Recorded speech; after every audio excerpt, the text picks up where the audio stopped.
He was supposed to be strapped to his hospital bed. As a result of him not being strapped, he fell out of bed and died as a direct result of the hospital and its staff failing to timely do what they were supposed to do.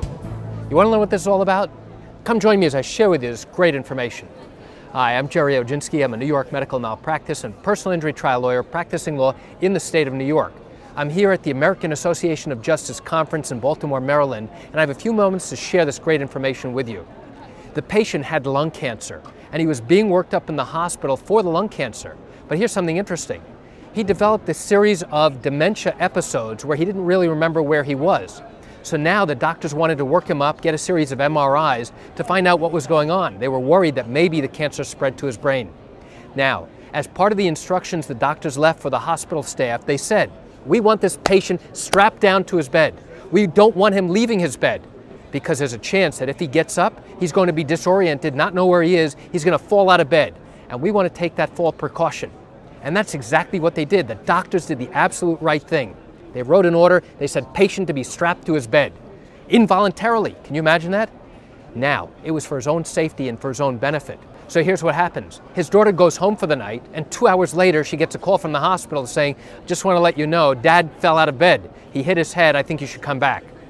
What do you mean he fell out of bed? How could he fall out of bed if he was physically strapped to the bed?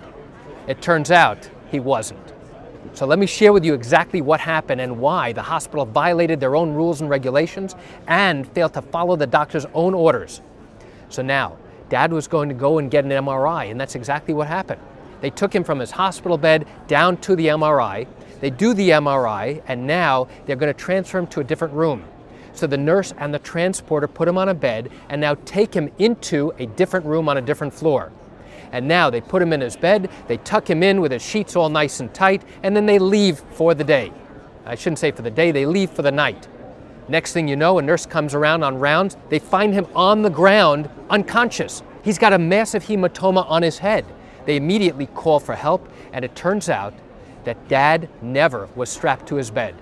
The orderly, the technician who brought him up together with the nurse, failed to bother looking at those doctor's orders and never strapped him in. And what do you think happened?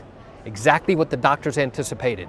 He got delirious, he got up out of bed, he was curious, he tripped, he fell, hit his head, and now, 5 days later, lapsed into a coma, and 2 weeks after that, died as a direct result of him not being strapped in. So why do I share this great information with you? I share it with you to explain one story involving a case where the doctor and the hospital staff failed to follow their own instructions and violated the basic standards of medical care. And you know what? I realize you're watching this because you have questions or concerns about your own particular matter.